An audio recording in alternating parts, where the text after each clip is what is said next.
Hey guys, welcome to the study with Mayank. मैं हूं आपका मयंक और आज ला रहा हूं मैं आपके लिए कक्षा 11 की पाठ्य पुस्तक समाजशास्त्र का परिचय। देखिए, आपका अध्याय चौथा चल रहा था, संस्कृति तथा सामाजिकरण। आज यहां पर हम इसका जो है पार्ट 2 कवर करेंगे।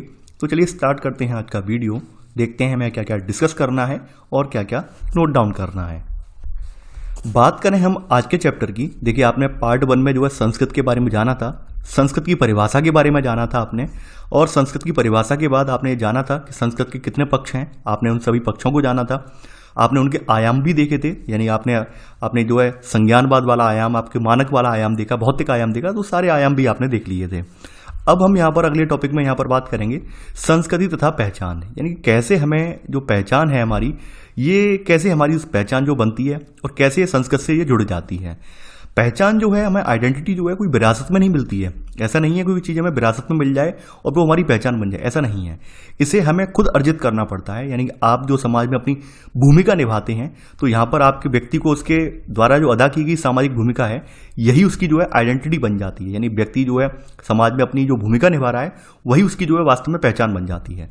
अगर हम पहचान की बात करें तो व्यक्ति जो है समाज में बहुत प्रकार की भूमिकाएं निभाता है, तो ऑब्वियस सी बात है उसकी हर जगह अपनी अपनी एक अलग पहचान होगी। जैसे घर में अगर देखा जाए तो घर में वो किसी का बेटा भी हो सकता है, किसी का पिता भी हो सकता है, कुछ भी हो सकता है। बाहर जाकर एक टीचर भी हो सकता है, प्रिंसिपल भी हो सकता है, एक अधिकारी भी हो सकता है। तो यहाँ पर आधुनिक समाज में अगर देखें तो प्रत्येक व्यक्ति यहाँ पर बहुत सारी भूमिकाएं अदा करता है, और ऐसे करके आप देखेंगे उसकी जो भूमिकाएं तमाम अदा की जाती हैं, तो उसकी पहचान भी हर जगह अलग अलग होती है। यहां पर अगर हम बात करें भूमिकाओं की, देखिए भूमिका और परिस्थिति के बारे में आप पहले भी पढ़ चुके हैं, यानी स्टेटस और रोल के बारे में आप पहले भी चैप्टर 1 में आप डिस्कस कर चुके हैं। तो वहां पर आपने देखा था भूमिकाओं के बारे में। अब यहां पर बात करते हैं भूमिकाएं, यानी भूमिकाओं के बारे में आपने वहां ये पढ़ा था कि भाई वो भूमिकाएं होती हैं, वो चाहते या ना चाहते हुए भी हमें उनका निर्वहन करना पड़ता है। यानी कि आप भूमिकाओं को डिसाइड नहीं करते हैं, समाज डिसाइड करता है कि आपको कौन सी भूमिकाएं निभानी है। आप डिसाइड नहीं करते हैं, समाज डिसाइड करता है। तो यहाँ पर सबसे इंपॉर्टेंट बात यह है कि भूमिकाओं को प्रभावी बनाने के लिए यहाँ पर पहचान और मान्यता प्राप्त होनी चाहिए। अब जैसे एग्जाम्पल मैं यहाँ पर ले सकता हूँ, जैसे मान लीजिए किसी का हस्बैंड और वाइफ के रूप में होना, तो हस्बैंड और वाइफ के रूप में तभी तो आइडेंटिफाई होंगे जब उन्हें सामाजिक रूप से मान्यता मिल जाएगी, यानी विवाह हो जाएगा समाज के सामने, तभी तो उन्हें मान्यता मिलेगी, पहचान बन जाएगी उनकी। तो उसी अकॉर्डिंग अपनी भूमिका निभाएंगे। तो यहाँ पर वही है कि भाई भूमिकाओं को प्रभावी बनाने के लिए पहचान तथा मान्यता प्राप्त होनी चाहिए। यानी उन्हें प्रभावी हम तभी बना सकते हैं जब उन्हें पहचान और मान्यता मिल जाए।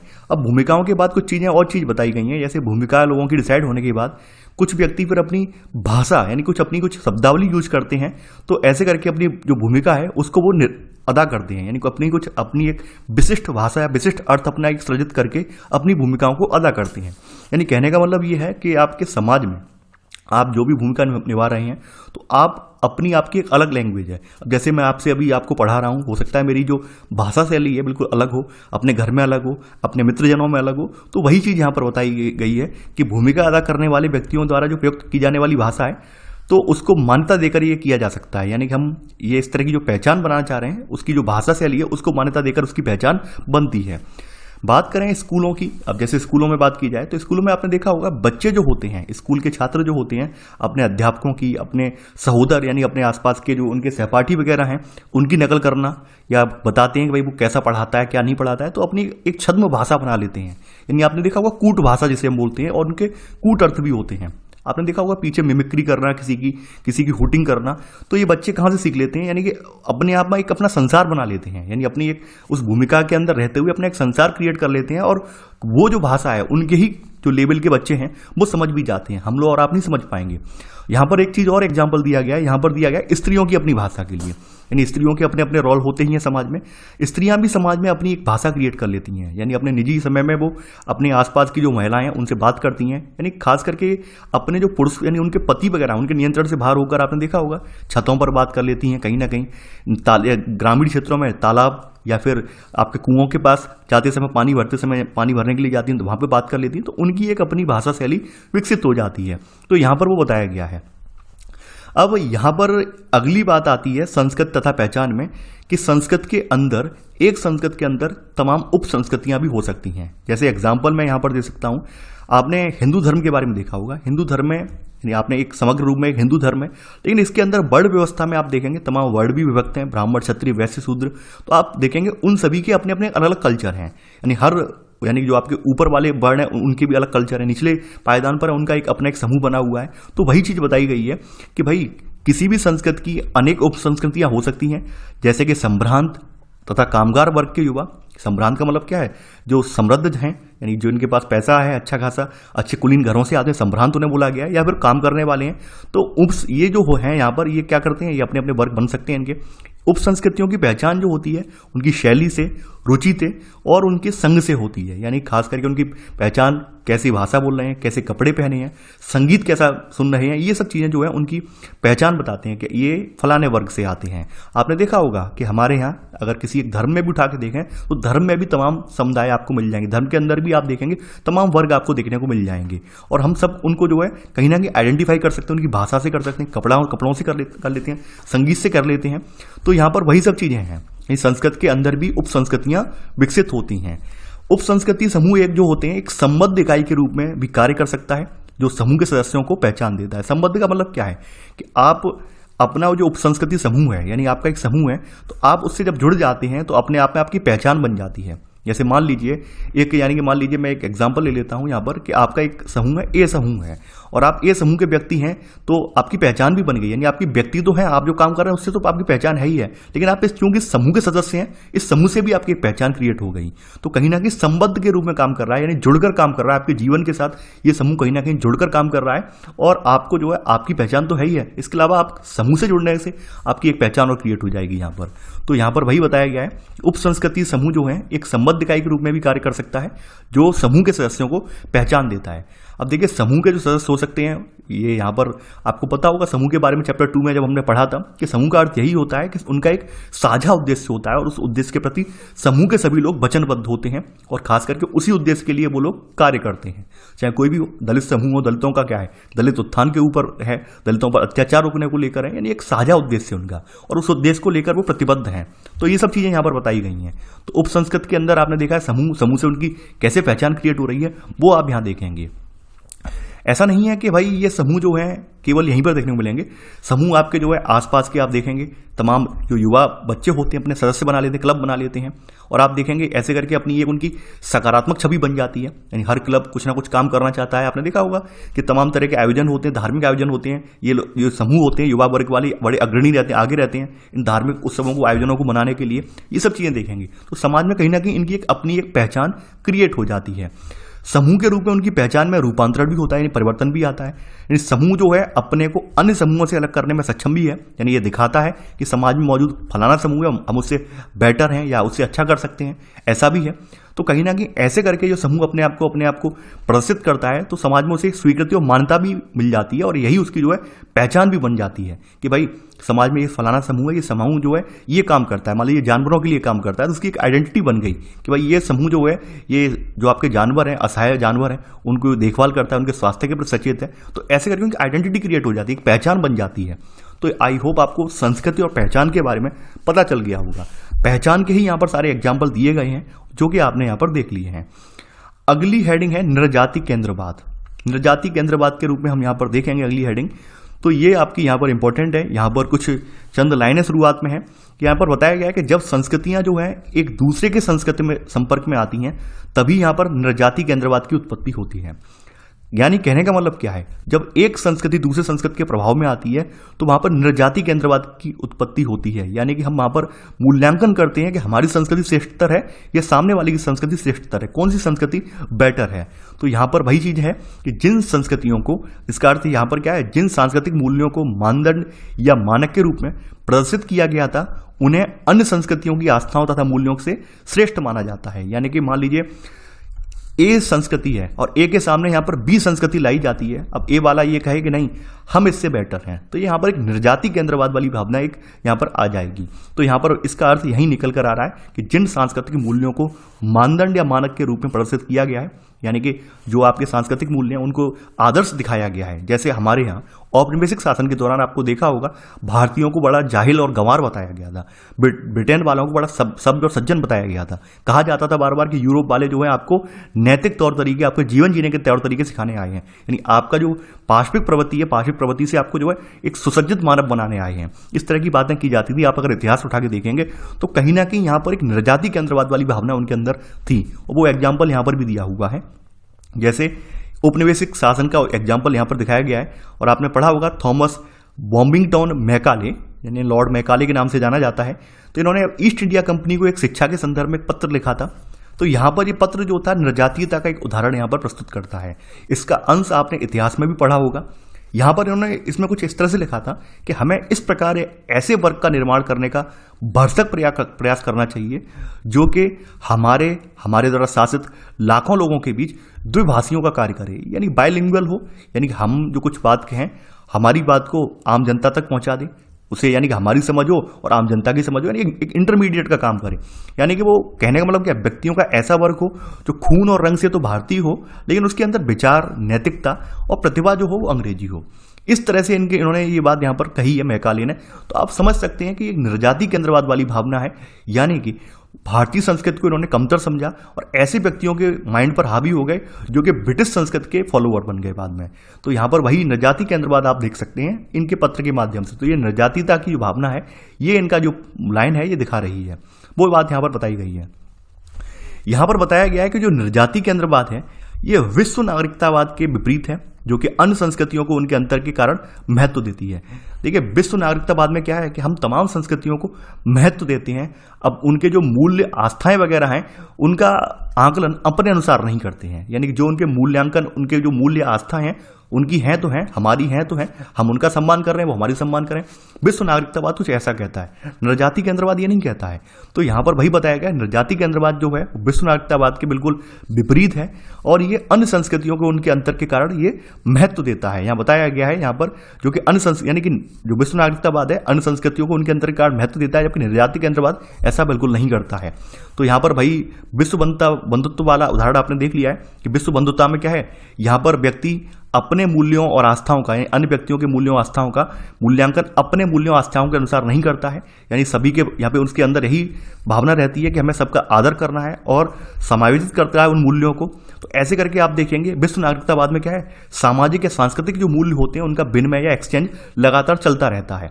आपने देखा होगा कि तमाम विदेशी शब्द हैं तो इनकी लगातार शब्दावली बढ़ती चली जा रही है, यानी कि हम अगर विश्व नागरिकतावाद की भावना देखें तो तमाम ऐसी चीज़ें हम देखेंगे अपने समाज में कि तमाम जो विदेशी शब्द थे उन्हें हमने अपने रंग में, अपनी भाषा में ढाल लिया है, अपने रंग में, अपनी भाषा में ढाल लिया है। और ऐसे करके हम देख सकते हैं यहाँ पर विदेशी शब्दों की लगातार शब्दावली में शामिल करने से क्या हुआ, अंग्रेजी भाषा अंतर्राष्ट्रीय संप्रेषण का मुख्य साधन बनकर उभरी है यहाँ पर।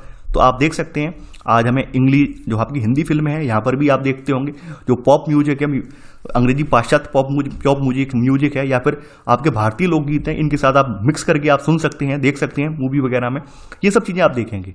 यानी कि यहाँ पर कहा गया है कि एक जो आधुनिक समाज है ये वास्तव में सांस्कृतिक विभिन्नता का प्रशंसक भी होता है। जो मॉडर्न जो आपकी सोसाइटी है, मॉडर्न जो कल्चर है, ये जो आपकी नई संस्कृतियाँ उनके जो प्रशंसक भी होते हैं। लेकिन यहाँ पर यह ध्यान रखने वाली बात यह है कि वो बाहर से पड़ने वाले सांस्कृतिक प्रभाव के लिए अपने दरवाजे बंद कभी नहीं करता है। यानी कभी भी मॉडर्न समाज ये नहीं करेगा कि अपनी संस्कृति को बचाने के लिए हम अपने दरवाजे हमेशा के लिए क्लोज कर लें। वो उन्हें क्या करता है, उन्हें अपने तत्वों के साथ मिला लेता है। जैसा कि मैंने बताया कि हमारे अंदर जो विश्व नागरिकतावाद की भावना लगातार बढ़ रही है, तो हम क्या कर रहे हैं, हम किसी की आलोचना नहीं कर रहे हैं, किसी का मूल्यांकन नहीं कर रहे हैं, किसी की संस्कृति का, किसी के मूल्यों का, किसी की आस्थाओं का मूल्यांकन नहीं कर रहे हैं, बल्कि उसका सम्मान कर रहे हैं, समायोजित कर रहे हैं। यानी हमें जो चीज़ें अच्छी लग रही हैं हम उनमें से वो चीज़ उठा ला रहे हैं और अपने यहाँ ऐड कर ले रहे हैं। तो वही चीज़ें हैं यहाँ पर। यानी कि हमने कभी भी इस विश्व नागरिकतावाद वाली भावना, यानी जो हमारी मॉडर्न सोसाइटीज़ में है, इसके तहत हमने कभी भी किसी के लिए, किसी संस्कृति के लिए अपने दरवाजे बंद नहीं किए, बल्कि हमने उन तत्वों को अपनी संस्कृति के तत्वों में मिला लिया है। तो ऐसे करके आप देखेंगे कि नई प्रकार की यहाँ पर विविध शैलियाँ जो हैं, ये सब चीज़ें यहाँ पर इनकी एक पहचान क्रिएट हुई है। अब यहाँ पर एक एग्जाम्पल यहाँ पर दिया गया है, कुछ जैसे आपके प्रचलित शब्द हैं, हिंग्लिश देखेंगे आप, हिंग्लिश वाले, यानी हिंग्लिश का मतलब क्या है, जो हिंदी और इंग्लिश के मिश्रण से बने हुए शब्द हैं। हो सकता है ब्रिटेन वाले, अमेरिका वाले आपके इन शब्दों का अर्थ ना समझें, लेकिन आपके देसी माहौल में ये शब्द आम दिन या आए दिन यूज होते हैं, आपकी जुबान पर हमेशा होते हैं। जैसे पक्का, ठीक है, यानी राज के स्मृति चिन्ह है ये। टाइम पास, अब टाइम पास क्या है? टाइम पास तो हमने बना दिया शब्द। टाइम पास कोई है शब्द आपने सुना है कभी? अंग्रेजी के किसी अखबार में आप देखना था, हिंदू वगैरह में कहीं पढ़ना, टाइम पास लिखा आता है? नहीं आता है। तो ये कुछ ऐसे शब्द हैं जिनका हमने अपने हिसाब से क्रिएट, सृजन कर दिया है। तो यहाँ पर वही सब चीजें हैं, यानी आप देख रहे हैं कहीं ना कहीं दो संस्कृतियों का मिलन हो रहा है। तो विश्व नागरिकतावाद के तहत हम यहाँ पर उनको में से कुछ तत्वों को अपना रहे हैं, अपनी संस्कृति के साथ मिला ले रहे हैं। तो ये आप नृजाति केंद्रवाद आपने देख लिया, नृजाति केंद्रवाद से किस तरह से अलग है वो भी आपने यहाँ पर देख लिया है। अगली हेडिंग है आपकी सांस्कृतिक परिवर्तन। आपने देखा होगा कोई भी संस्कृति हो लगातार जड़वत नहीं रहती है, परिवर्तन उसमें चलते रहते हैं। संस्कृत परिवर्तनशील है। संस्कृत के बारे में हम पहले पार्ट में भी देखा था हमने कि संस्कृत ऐसी नहीं है जो हमेशा जड़वत बनी रहे, यानी बिल्कुल ऐसा नहीं है स्थूल बनी रहे, नहीं, जड़वत नहीं बनी रह सकती, परिवर्तनशील रहती है।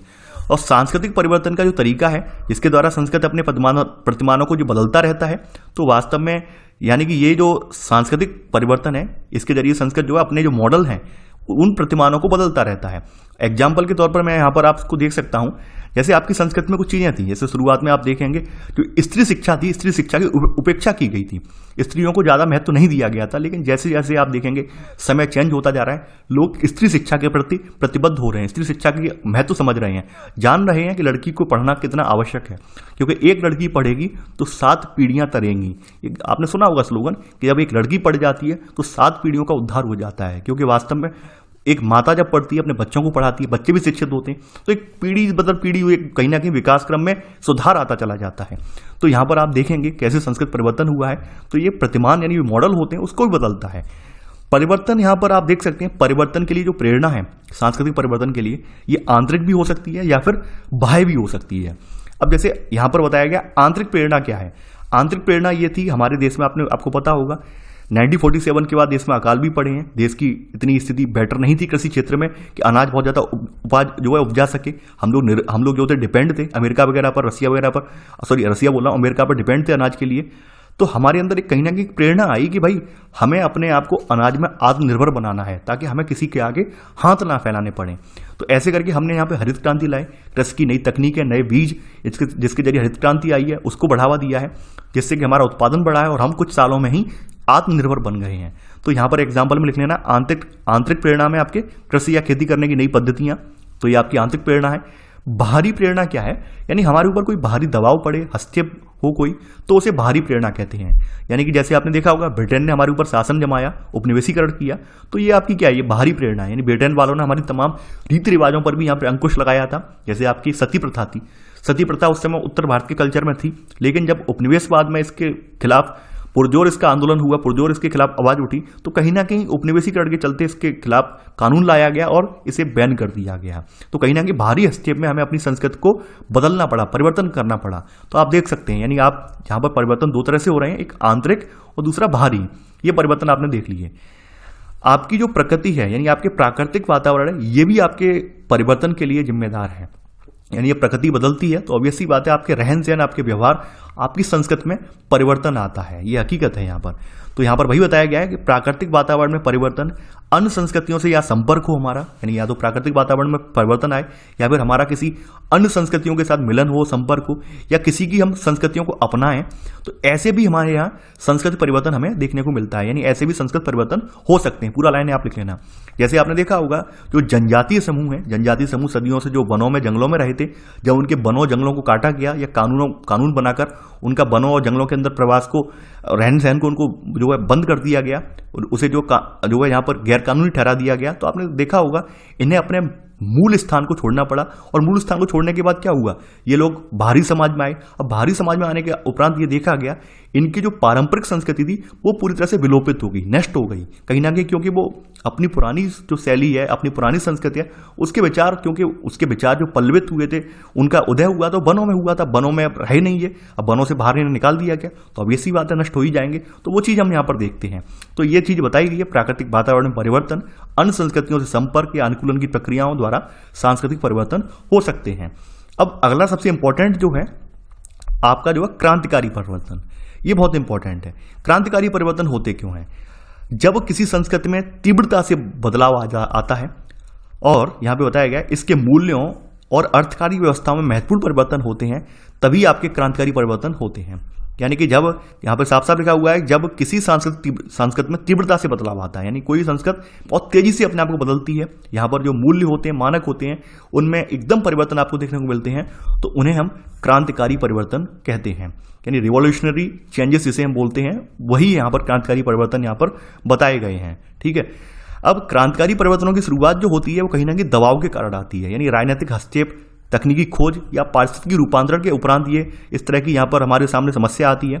यानी कहीं ना कहीं आपने देखा होगा दबाव की स्थिति क्रिएट हो जाती है, तो वहां पर हमें ये इस तरह के क्रांतिकारी परिवर्तन करने पड़ते हैं। जैसे हमारे यहाँ एग्जाम्पल बात करें राजनीति की, तो राजनीति में आपने देखा होगा फ्रेंच रिवॉल्यूशन ऐसे ही नहीं हुआ। फ्रेंच में यानी फ्रांसीसी रिवॉल्यूशन होने के कई सारे कारण थे, और रिवॉल्यूशन जब हुआ तो वहां पर पूरा फ्रांसीसी समाज जो था, वहां पर जो श्रेणी क्रम व्यवस्था थी, जैसे हमारे यहाँ वर्ण क्रम व्यवस्था रही है, यानी ब्राह्मण, क्षत्रिय, वैश्य, शूद्र, वहां पर स्टेट व्यवस्था रही है। स्टेट में आपको पता होगा, यानी स्टेट में जो आपका कुलीन वर्ग था, पादरी वर्ग था, तीसरे में व्यवसायी वर्ग था, और अंतिम पायदान पे समाज के जो मजदूर या छोटे छोटे किसान थे वो सब आते थे। तो आपने देखा स्टेट व्यवस्था थी वहां, तो इसके खिलाफ लोगों का विद्रोह फूट पड़ा, क्योंकि यहाँ पे टैक्स वगैरह जो थे सभी लोग नहीं देते थे। टैक्स यहाँ पर टैक्स से कुलीन वर्ग और पादरी वर्ग बच जाता था, बाद बाकी लोगों को देना पड़ता था। तो ऐसे देखेंगे यहाँ पर जो क्रांति हुई है उससे आपको समानता, स्वतंत्रता, बंधुत्ता के जो मूल्य, ये यहाँ पर इनकी जो जागृति यहाँ पर देखने को मिलेगी आपको।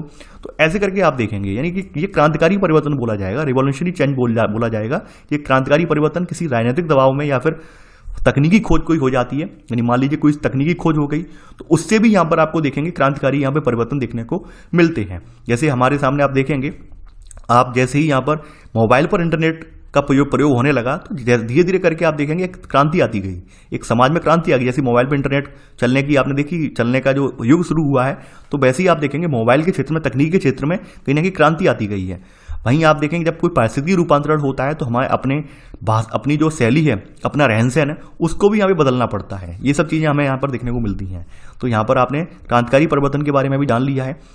अगली हेडिंग है आपकी समाजीकरण। देखिए ये मोस्ट इंपॉर्टेंट टॉपिक है और आई होप आप इसे एंजॉय भी करेंगे। समाजीकरण, देखिए आपको पता होगा कि जन्म के समय जब बच्चा पैदा होता है तब वास्तव में वो कुछ नहीं जानता है, यानी एकदम आपने जॉन लॉक का कथन भी पढ़ा होगा कि नवजात शिशु का मस्तिष्क जो होता है एक कोरी स्लेट की तरह होता है, यानी जैसे आपकी एक कोरी स्लेट होती है जिस पर हम लिखते हैं अपने अनुभवों को। तो जॉन लॉक का कथन बिल्कुल सही है कि कोई भी बच्चा जब पैदा होता है तो बिल्कुल उसका माइंड बिल्कुल एकदम प्योर होता है, उसमें कुछ भी विचार नहीं होते हैं, और ये जो सारे विचार हैं वो आपके उसके भौतिक संसार से सीखता है, यानी कि वो अच्छा बुरा क्या है, यहाँ पर हमें क्या बनना है, कौन से ऐसे काम करने जिनसे हमारी प्रशंसा होगी, तो ये सब चीज़ें वो समाज से सीखता है। यानी बच्चा जब पैदा होता है तो उसको कुछ भी नहीं पता है कि क्या अच्छा है क्या बुरा है, लेकिन जैसे जैसे बड़ा होता जाता है और समाज के बारे में, समाज को देखता है, तो वहाँ से उसे पता चलता है क्या अच्छा है क्या बुरा है, हमें कौन से व्यवहार करने हैं, जिन्हें सामाजिक रूप से मान्यता मिली है वो अच्छे माने जाएंगे, या सामाजिक रूप से जिन्हें दंडनीय माना गया वो बुरे माने जाएंगे। तो ऐसे करके उसका जो है आप देखेंगे समाजीकरण होता जाता है। तो वास्तव में समाजीकरण की परिभाषा अगर हम देखें कि समाजीकरण के द्वारा, ये समाजीकरण वह प्रक्रिया है जिसके द्वारा असहाय शिशु धीरे धीरे स्वयं जानकारी प्राप्त करता है और आत्म जागरूक बनता है, जो उस संस्कृति के तौर तरीकों के बारे में भली भांति जानता है जिसमें वह जन्म लेता है। ये यहाँ पर समाजीकरण की परिभाषा होगी। समाजीकरण का अभिप्राय क्या है कि यहाँ पर कोई असहाय शिशु का मतलब क्या है, कोई नवजात शिशु जब पैदा हुआ है तो स्वयं जानकारी प्राप्त करता है, खुद को आत्म जागरूक बनाता है, यानी खुद समाज में घटित हो रही घटनाओं को देखता है, समझता है, खुद को जागरूक बनाता है और उस संस्कृत के तरीकों के बारे में भली भांति जानता है जिसमें उसका जन्म हुआ है, यानी जहाँ पर वो जन्म लिया है उस संस्कृत को आराम से जानता है, देखता है। तो यहाँ पर आप देख सकते हैं, यानी कि अगर हम बात करें मनुष्य की, तो मनुष्य बिना सामाजिकरण के व्यवहार नहीं कर सकता है। मनुष्य जो है बिना सामाजिकरण के मनुष्य जो है समाज के साथ घुल मिल नहीं सकता है। आपने तमाम कहानियां पढ़ी होंगी कि भाई भेड़ियों को बच्चा उठा ले गया और बाद में भेड़िए ने उसे मारकर नहीं बल्कि उसको रख लिया और बाद में भेड़िया जैसा ही बच्चा बन गया, यानी बच्चा जो था उसने भेड़िए जैसी ही आदतें फॉलो कर ली। तो ये लगभग कहानियां जो हैं आपको पूरे दुनिया भर के, विश्व भर के तमाम समुदायों में सुनने को मिल जाएंगी। कई जगह इस तरह की घटनाएं देखी भी गई हैं। आपके भारत में भी एक घटना यहाँ पर बहुत चर्चित रही है। ये घटना थी मिदनापुर के भेड़िए के बच्चे की कहानी। ये 1920 की घटना है। यहाँ पर बंगाल में एक गुफा में दो लड़कियां थीं, बच्चियां थीं, ये पाई गई थीं बंगाल के मिदनापुर में। ये दोनों बच्चियां जब पाई गई तो यहाँ पर ये दोनों जो थीं पशुओं की तरह ही चलती थीं, चार पैरों पर चलती थीं और एकदम जो कच्चा मांस होता है बिल्कुल वही खाना पसंद करती थी। इनके मुंह से कोई शब्द वगैरह नहीं निकलते थे, बल्कि वो चिल्लाने वाली आवाज, जैसे भेड़िए चिल्लाते हैं, इनकी कोई अपनी ना तो कोई भाषा थी, ना ही इनके कोई शब्द थे, कुछ भी नहीं था। यानी पूरा का पूरा उनका वही प्रभाव पड़ा। तो आप यहाँ पर आप देखेंगे कि भाई तमाम जो घटनाएं आपने विश्व भर में देखी हैं, तो ये तमाम घटनाएं आपको देखने को मिल जाएंगी। और हकीकत बात भी है, अगर आप किसी बच्चे के सामने, मान लीजिए कोई बच्चा आपके घर में पैदा हुआ है और आपसे बिल्कुल उससे बात ही ना करो, उसके सामने कुछ बात ही ना करो, बिल्कुल म्यूट रहो, और आप लगभग 2 साल बाद या जब जैसे बच्चा बोलने लायक होता है, आप ये अनुभव करेंगे बच्चा भी बिल्कुल एक शब्द नहीं बोलेगा। आप बच्चे के सामने बात करते हो उससे, या बच्चे को प्यार से दुलारते हो, तो बच्चा समझता है, आपकी तरफ प्रतिक्रिया करता है कुछ महीनों के बाद। लेकिन आप ये कुछ भी ना करें तो ऑब्वियस सी बात है, बच्चा क्या हो जाएगा, बच्चा एकदम बिल्कुल सिंपल रह जाएगा। बच्चे के अंदर कोई भी परिवर्तन आपको देखने को नहीं मिलेंगे, बच्चा ना ही समाज को जान पाएगा। तो परिवार जो है आपकी, मैंने पहले ही बताया, परिवार जो है समाज की आपकी प्रारंभिक इकाई के रूप में जानी जाती है।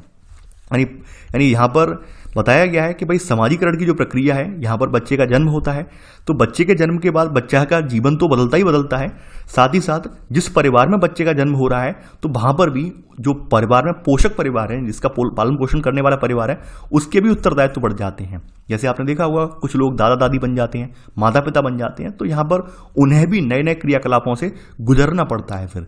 तो ऐसे करके देखेंगे कहीं ना कहीं यहाँ पर तमाम तरह के सामाजिक परिवर्तन आपको देखने को मिलते हैं।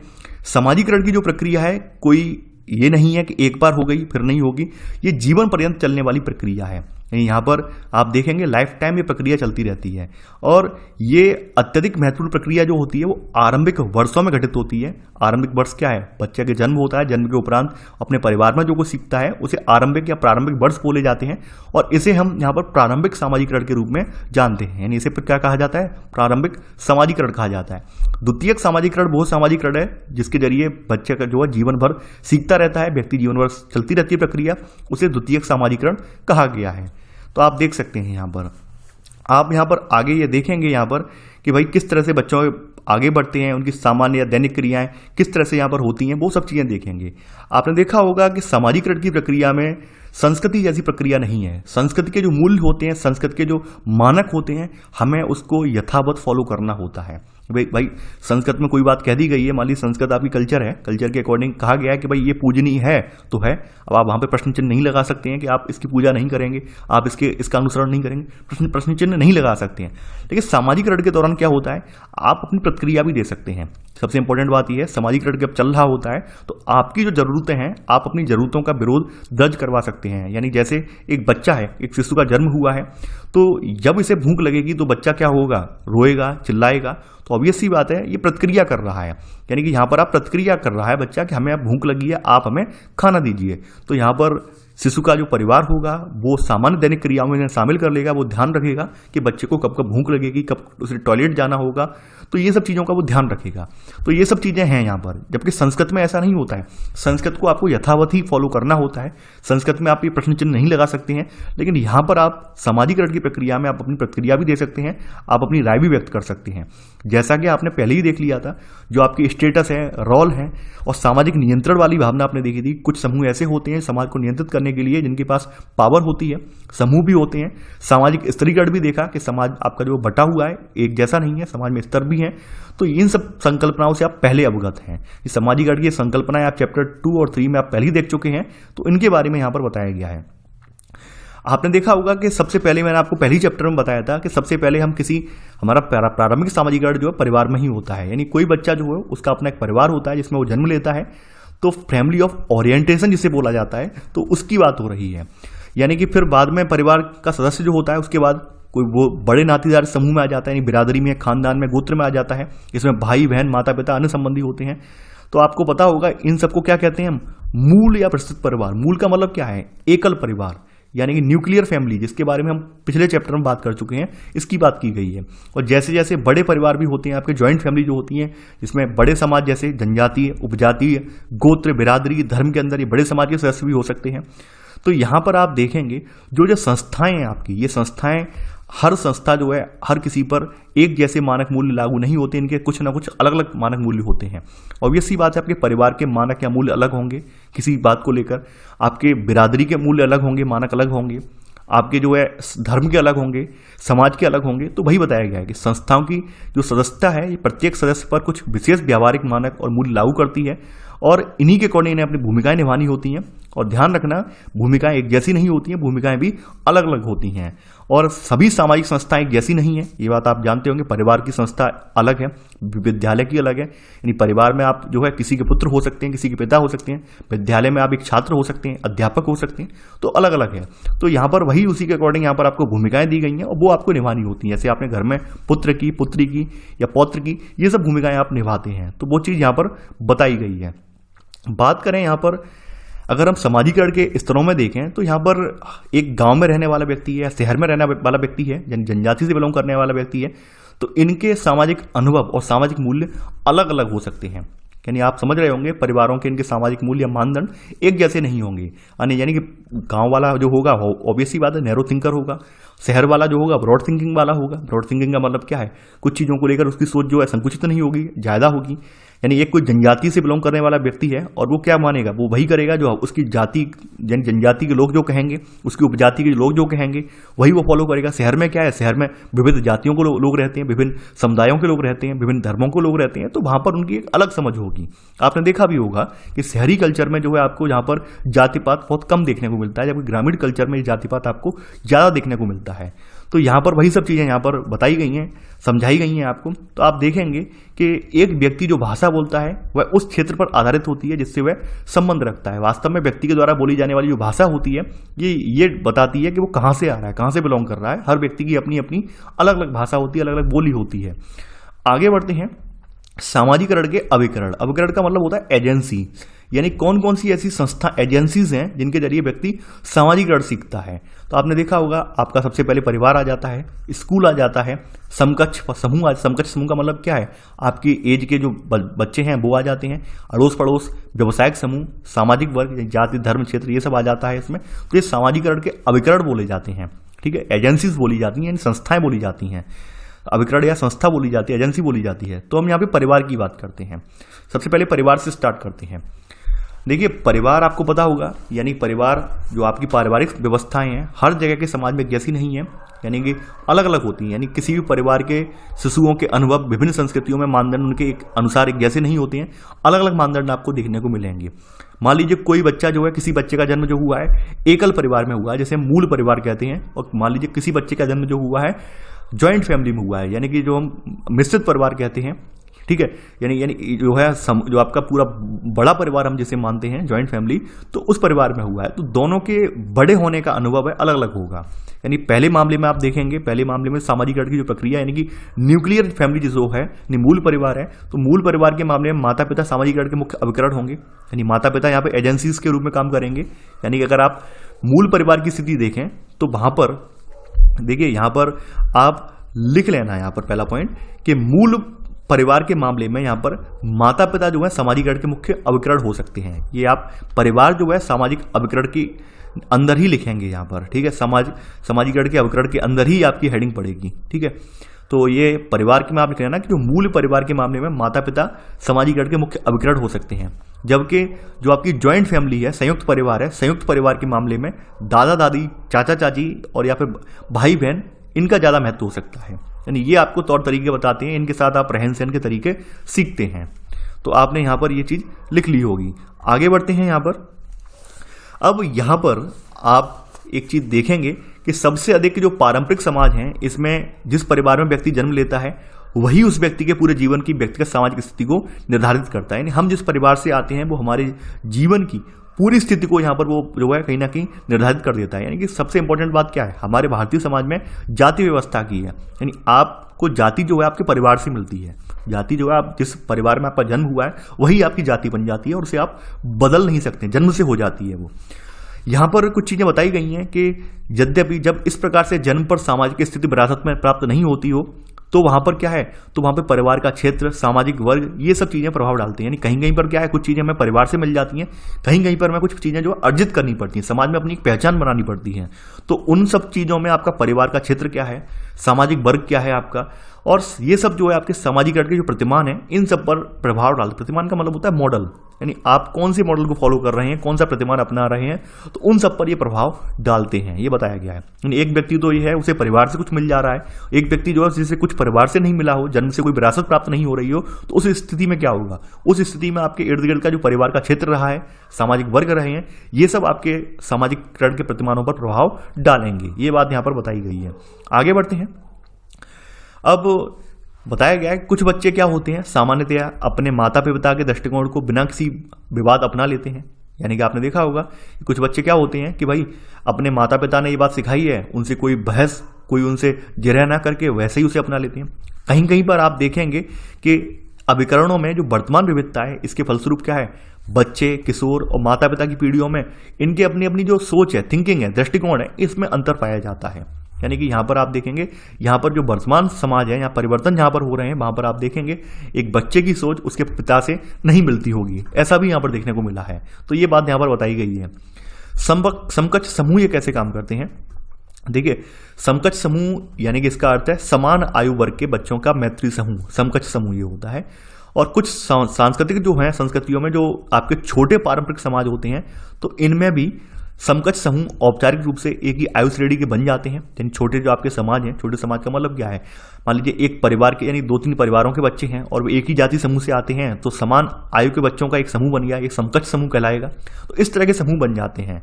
तो यहाँ पर आप देखेंगे तो आप समकक्ष का अर्थ तो जानते ही होंगे, समकक्ष का अर्थ होता है समान, ठीक है।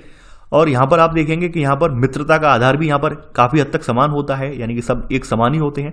मान लीजिए यहाँ पर बताया गया है कि यहाँ पर एक स्थिति दी हुई है, एक प्रभावशाली या शारीरिक रूप से बलिष्ठ या स्वस्थ बच्चा यहाँ पर अन्य बच्चों पर प्रभुत्व जमाने का प्रयास कर सकता है, ये भी आप एक स्थिति यहाँ पर देख सकते हैं, ठीक है।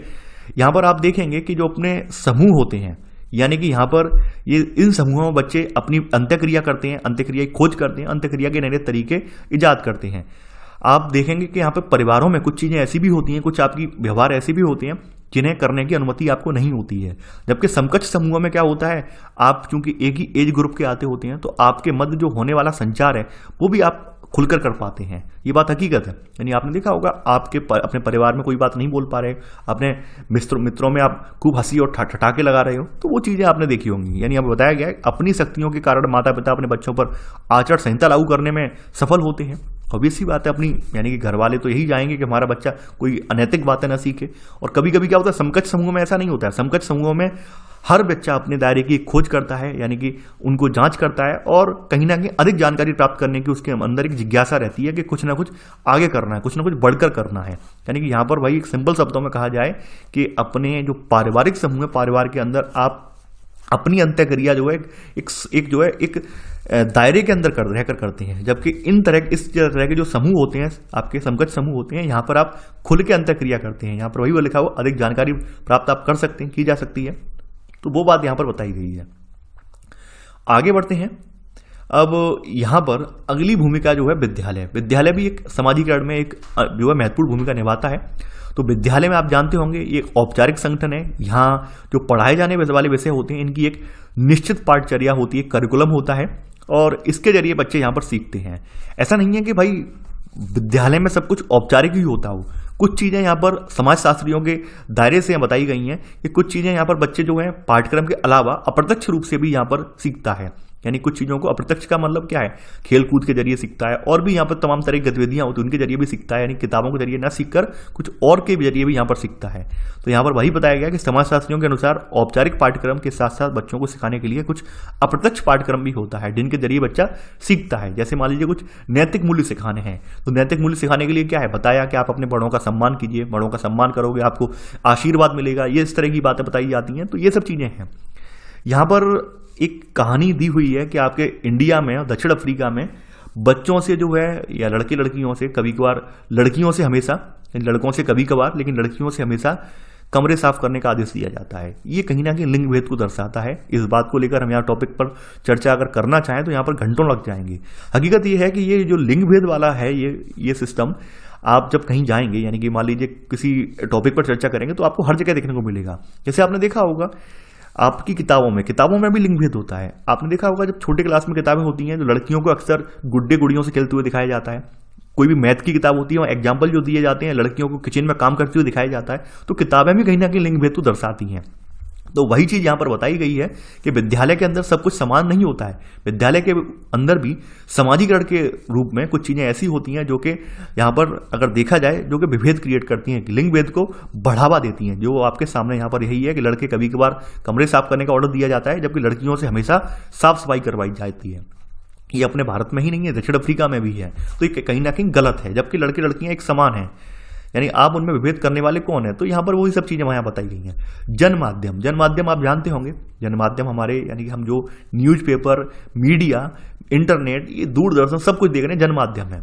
आपने देखा होगा कि जन माध्यम में जब हम क्लास 10th पढ़ रहे थे और 10th में जब हमने देखा था भारतीय साहित्य का विकास हम पढ़ रहे थे, कैसे कैसे साहित्य का विकास हुआ है अपने यहाँ, 10th में हिस्ट्री में हमने पढ़ा था वहां पर। तो आपने देखा होगा जैसे जैसे हमारे मुद्रण का विकास हुआ है, मुद्रण के विकास के दौरान तमाम ऐसी पुस्तकें लिखी गई हैं जो कि नैतिक आचार के बारे में जिनके नियम लिखे हुए थे कि एक अच्छी स्त्री को क्या करना चाहिए, एक अच्छी गृहिणी या अच्छी पत्नी कैसे बने। तो ऐसे करके देखेंगे जन माध्यमों के जरिए भी समाजीकरण को बढ़ावा मिला है। आज आप देखते होंगे जो आपकी मीडिया है या फिर इलेक्ट्रॉनिक संचार है, गांव गांव तक पहुंच गया है। ये सब चीजें बताई गई हैं।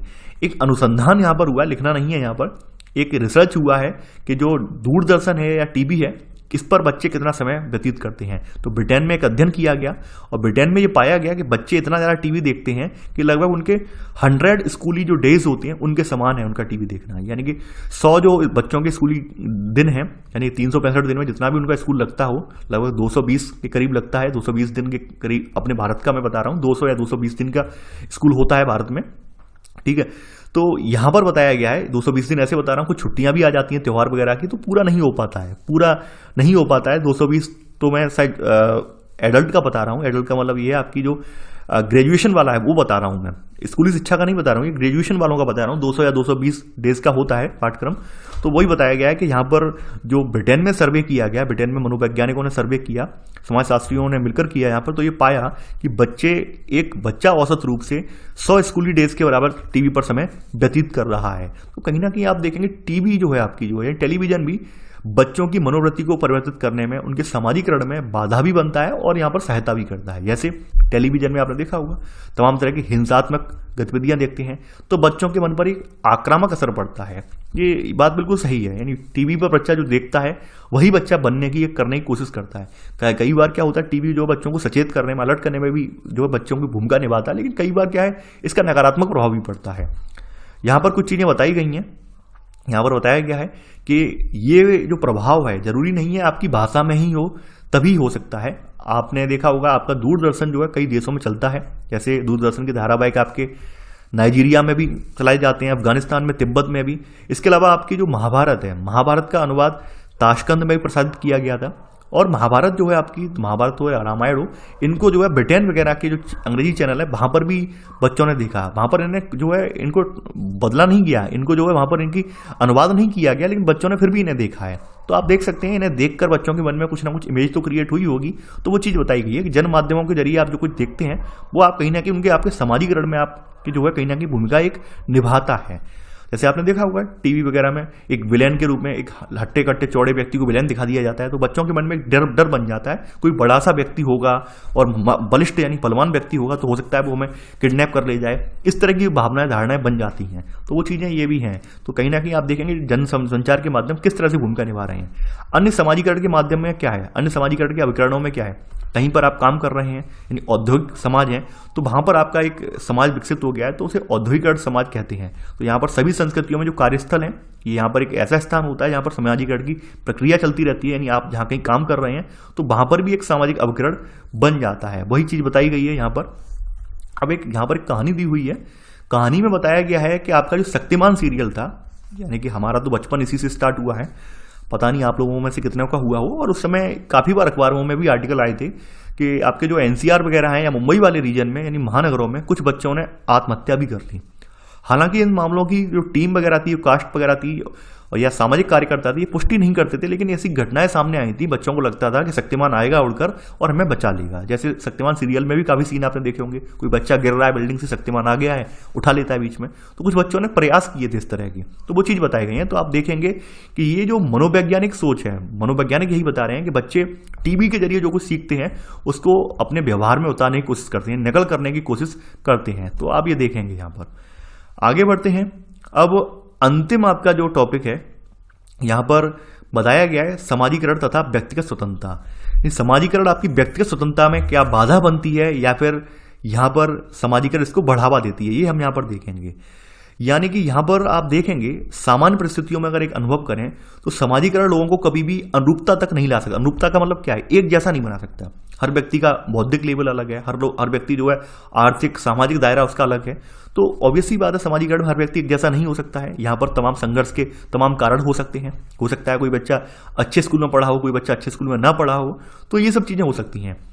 अब यहाँ पर कुछ लोग मानते हैं कि हम जिस सांस्कृतिक परिवेश में हम जन्म लेते हैं या परिपक्व होते हैं, हमारे व्यवहार पर उसका इतना अधिक प्रभाव पड़ता है, यानी हमारी किसी भी व्यक्ति की स्वतंत्रता या इच्छा उसने छीन ली हो, ऐसा होता है। लोगों का मानना यह है कि हम जिस संस्कृति में पढ़े बले हैं वही हमारे व्यवहार को जो है यहाँ पर कह सकते हैं निगमित करता है, वही हमारे व्यवहार को नियंत्रित करता है। लेकिन ये विचार गलत है। यहाँ पर जो समाजशास्त्री हैं और समाजशास्त्री ये मानते हैं कि आप जन्म से मृत्यु तक आपको स्वतंत्रता दी हुई है, यानी आप अपने व्यवहार को निखार सकते हैं, अपनी अंत्यक्रिया को जरिए अपने आप को निखार सकते हैं। आप निखारने में संलग्न भी रहते हैं। ऐसा नहीं है कि आप किसी संस्कृति में किसी परिवेश में आपने जन्म लिया है तो जीवन भर उसको ही फॉलो करना है, नहीं।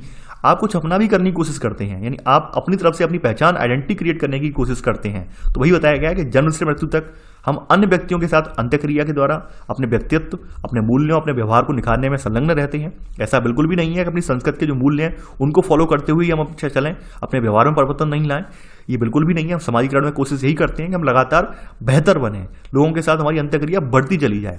तो कहीं ना कहीं हम यहाँ पर ये देखेंगे समाजीकरण के जरिए हम कहीं ना कहीं व्यक्तिगत स्वतंत्रता को भी प्राप्त कर रहे हैं, क्योंकि समाज में हर किसी को कुछ ना कुछ करने के लिए स्वतंत्रता मिली हुई है।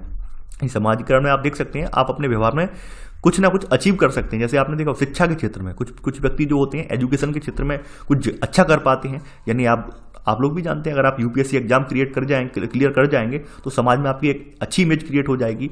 तो यहाँ पर आप देख सकते हैं कि भाई समाजीकरण के दौरान हम में से प्रत्येक में स्वयं की पहचान की भावना, स्वतंत्र विचारों कार्यों के लिए क्षमता विकसित होती है और हम लगातार इसे विकसित भी करते रहते हैं। लगातार कोशिश यही करते हैं कि समाज में अपनी एक अलग आइडेंटिटी और अपनी खुद की स्वतंत्रता क्रिएट करें। तो समाजीकरण इसमें बाधक नहीं बनता है, बल्कि समाजीकरण इसमें अहम भूमिका निभाता है। ये बात यहाँ पर बताई गई है। ज्यादातर चैप्टर आपका जो था आपका समझने वाला था। आई होप आप चैप्टर के सारी बातें आप जो है सारांश समझ गए होंगे और कुछ जो की पॉइंट्स है वो आपने नोट भी कर लिए होंगे। तो ऐसे करके आपका यहाँ पर चैप्टर नंबर 4 समाप्त हो जाता है। अब आपका एक चैप्टर और बचा है, इसी के साथ क्लास 11 की ये वाली जो किताब है आपकी समाजशास्त्र का परिचय, ये खत्म हो जाएगी, फिर दूसरी वाली किताब स्टार्ट होगी। तो चलिए आज के लिए बस इतना ही। आई होप आपको लेक्चर पसंद आया होगा, तो वीडियो को लाइक शेयर करना बिल्कुल ना भूलें। तो थैंक्स फॉर वॉचिंग। जय हिंद।